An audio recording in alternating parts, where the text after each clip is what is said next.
So I've been able to sequence the two synth parts and my drums from circuit here on Octatrack. I'm sending the audio through my inputs. I'm able to hear everything going on. I use my chromatic mode to send out some MIDI note data. What I want to do now is be able to manipulate some of the parameters on circuit so I can change how these sounds sound. And I can do that by using my knobs to send out different CC messages, different control change messages that will change specific parameters on circuit. Now, how do we do this? Well, if I'm still in my MIDI part here, and we have the two effects slots. Now, there's no real MIDI effects on Octatrack, but like I said, we can assign these knobs to control different control change messages on circuit. So if I look at effects 1, I see there's PB for pitch bend. We have AT, I'm assuming that's for aftertouch, and then we have some different CCs here. If I double tap here, I can change the control change message that's being sent out by the different knobs. Now, I know firsthand that circuit has 8 knobs for the different parts, and these are different macro knobs that control various parameters. These macro knobs respond to CC 80 through CC 87. And as long as we're sending that out on the appropriate channel, it will affect the sound in some unique way. So I see there's CC1 right here. That's the name of the knob, and it's sending out control change message number 7. I'm going to change this so that it's sending out message 80. Control change, let's go up here to 80, and I will tap in to verify that. All right, so that's what it's going to send out. So now if I get out of this, the knob that I just affected is here. It says CC1 and it says off. Now, if I want to be able to use this, I can hold function and just tap on it, and now I've enabled that knob. Now, if I play the sound and I adjust this knob,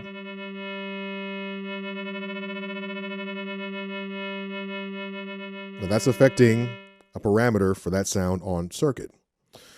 If I go back in here, I know that, like I said, CC is 80 through 87. So the next one, let me make this 81 and hit yes. And same thing, I'll hold function, press on this knob, and now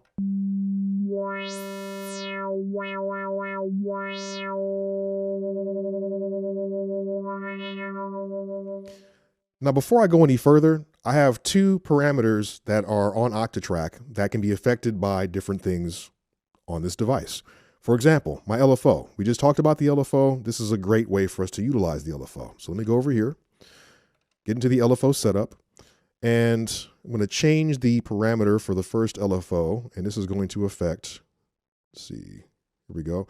Now again, when we're looking in the MIDI area, it's not effect 1 and 2, it's control 1 and 2. These different gray names are for the MIDI side of things. So CC1, I'm going to have that affected.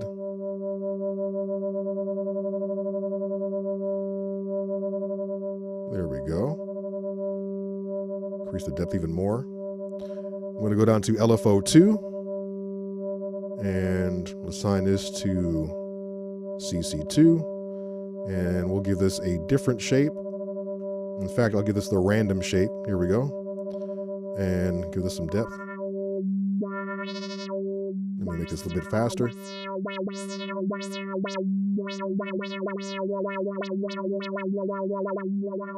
So again, we're controlling that movement directly from the Octatrack.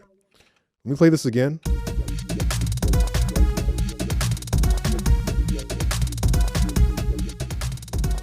Now that movement is a bit much for this particular sound. So let's do something more like, okay, that's pretty cool. And I'm going to change the trig mode to trig so that the LFO is going to be re-triggered every time a note gets played.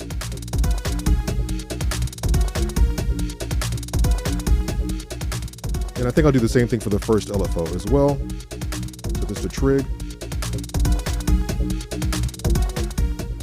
All right, so the second sound, again, it's pretty boring here.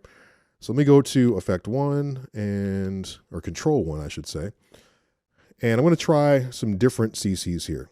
Now, I'm doing this because I know the control change message that the circuit is going to respond to. There's a good chance that you don't know the specific control change message to change a certain parameter. And if that's the case, there's actually a MIDI learn function that the Octatrack has as well. Now, I can't get circuit to respond to this MIDI learn function, but I think it's important to show it because if there's other gear that you have, this can be extremely useful. Let me go back into the control setup here. And if I want to set up MIDI learn, if I want one of these parameters to listen for a CC message that's being sent from my external MIDI gear, I can simply hold function and press one of these knobs. And now it says it's listening for MIDI CC messages. At this point, what you would do is go to your device, go to your external MIDI gear, and you would turn a knob. That knob would send a CC message, and then that would be assigned to one of the knobs on your Octatrack. Like I said, Circuit, for some reason, does not respond to this. Thankfully, I know the messages that I want to send. So let me go back here, and I will make this 83. Yes, there we go. All right, let me tap in to make sure that that's confirmed. Function, press this down so that it will actually work.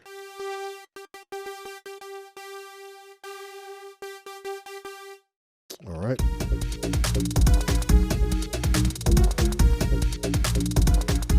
So again, these can be parameter locked as well. So let me turn on my grid recording. I'm going to change the value of this second CC, basically my note release for some of these steps. I'll make this one a lot longer. This one, I'm going to give this a bit more of this weird vibrato. I'll make this a little bit longer.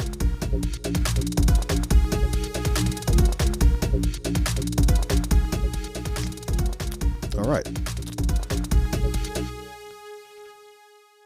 I'm able to control this external MIDI gear, send the audio in through the Octatrack without any sort of external audio device or mixer, and I'm able to manipulate all the parameters on this device as well as sequence it directly from here.